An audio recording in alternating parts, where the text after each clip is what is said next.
like DC Comics, and I have a variety of disabilities.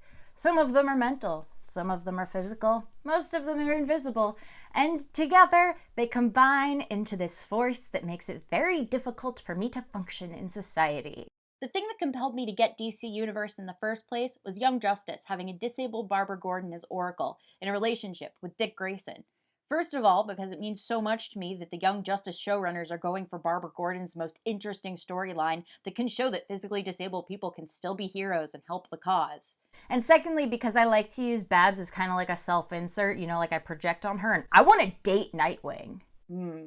Nightwing.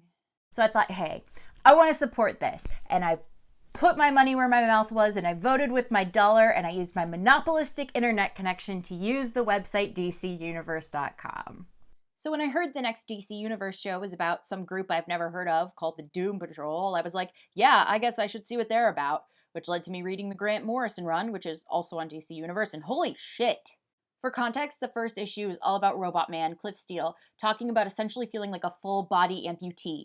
He meets Jane, who has 64 different personalities with their own superpowers. I'd heard about this, and frankly, I thought that she would be treated like a joke, but it was a pretty compassionate take on her, noting that trauma is what caused this, and not painting her as some kind of serial killer. So I was expecting to like the show, but it has blown me out of the water. It's so intelligent, and the way the show explores these characters' conditions is so exciting to me as a disabled person. And at first glance, you might hear about the team's powers and not think of them as disabled. We hear that Rita can stretch and we think, oh, superpowers, they're superheroes.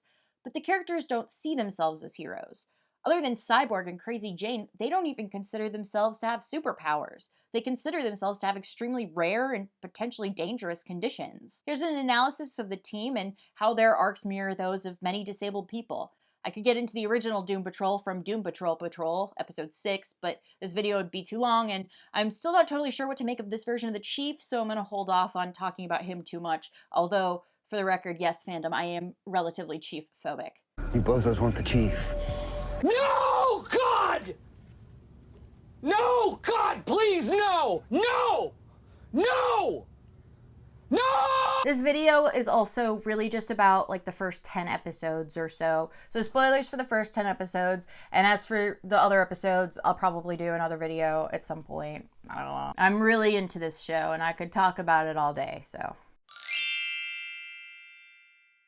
Cliff's arc touches on something a lot of disabled people experience, but that isn't talked about much. FOMO, fear of missing out. A huge part of Cliff's story focuses on what he couldn't experience and what he can't experience. I can't feel pain. Sure, able-bodied people get FOMO too, but there's something to the FOMO that you get when you're barred from doing whatever it is you want to do because of your disability. Anything that involves touch, taste, and smell is now inaccessible to Cliff. He can't even smoke weed with Jane in episode 1.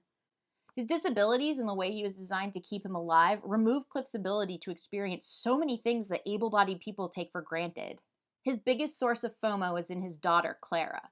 This comes after Chief made the executive decision to lie to Cliff about his daughter, telling Cliff that he killed her in the car accident.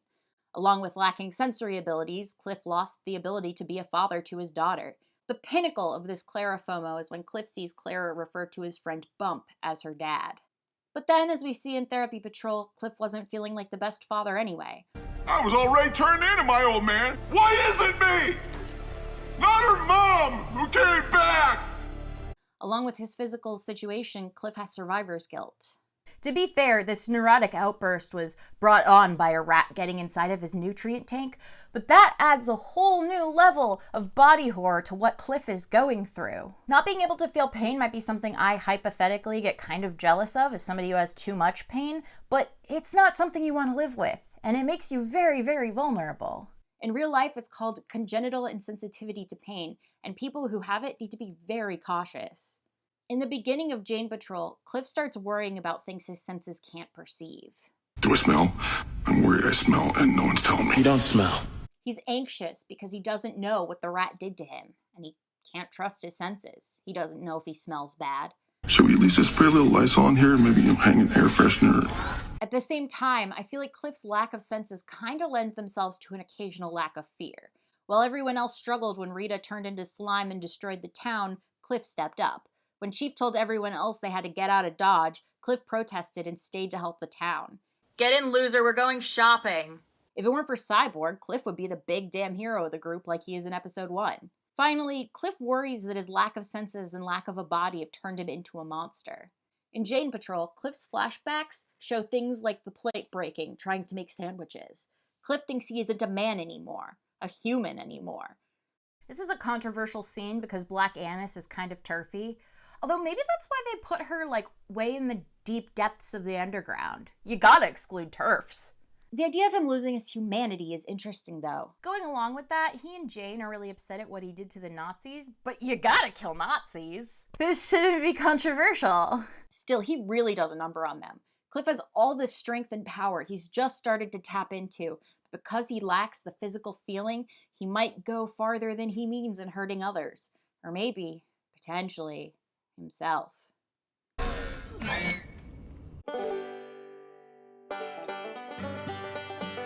Jane appears to have a real condition, DID, dissociative identity disorder.